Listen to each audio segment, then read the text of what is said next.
For a lot of people, if you were to ask them what is their favorite element or just what elements comes to mind first, it would either be water or fire. Today I want to talk about the latter and especially its use in video games. I'd love to make this a series, so if you'd like me to explore other elements, I'd be happy to.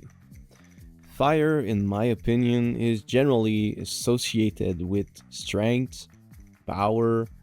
It's something that stands out and used to highlight something. It can either be used as something menacing and almost claustrophobic in a game like Mario, or give a feeling of warmth and or of a safe place like Dark Souls. Either way, in my opinion, the simple view of fire will always evoke an emotion.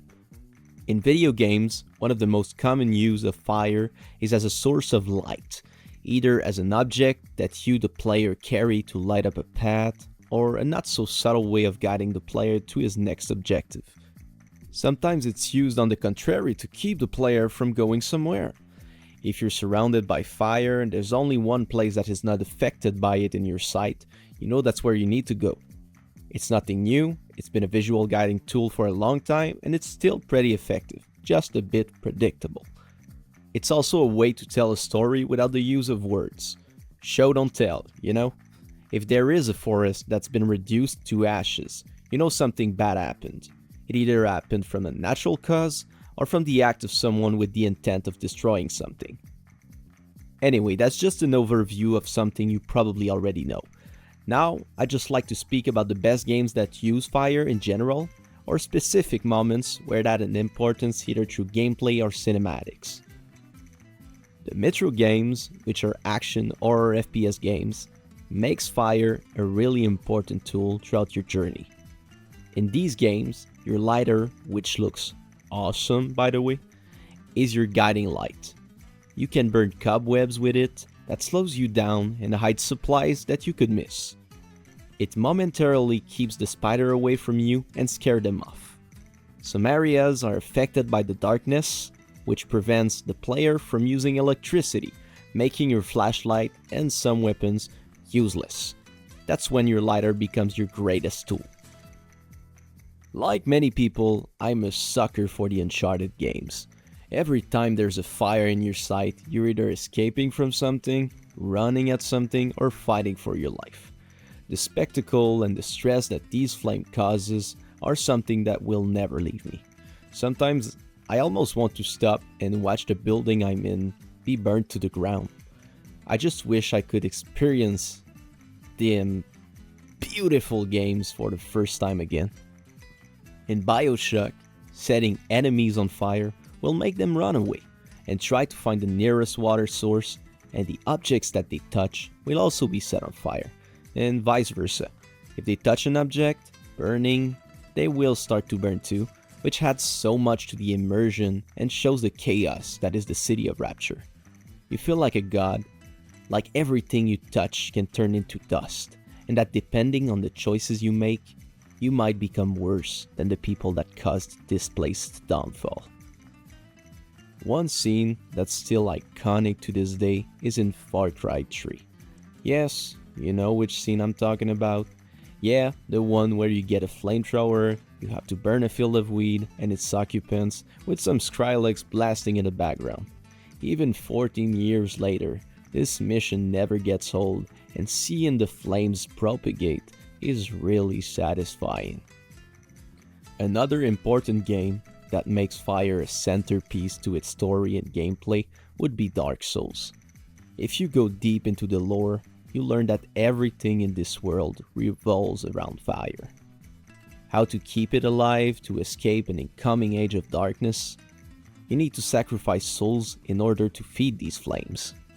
The bonfire is one of the most emblematic and influencing gameplay segments in gaming. It almost feels alive, like a being that is always waiting for you, a shoulder for you to rest on. Its concept is so simple yet so meaningful. Every time you see one, you know that you are safe, that nothing can hurt you in this brief moment. You can upgrade your gears, level up, and regain vigor and endurance. The bonfire is still in the same grim world where you fight all kinds of monsters and doesn't want you to forget how dangerous the world surrounding you is. The Nether in Minecraft is one of the worst places you could go, and really shows how much chaos can a hell-inspired biome be. Is it me or this dimension gets harder and harder every year? Almost every monsters are hostile and obviously burn your ass with fire damages. If you don't have a fire resistance potion or armor, you'll either get hit by a blazer, a ghast, or a lava slime and burn until you die, fall in the lava, or just get killed by an army of pigman assholes. Maybe I'm just too old for this because I don't have the patience to go through this portal anymore. The Legend of Zelda Breath of the Wild makes fire an important tool that you will need in different situations. You can light a cooking pot and prepare some food with it.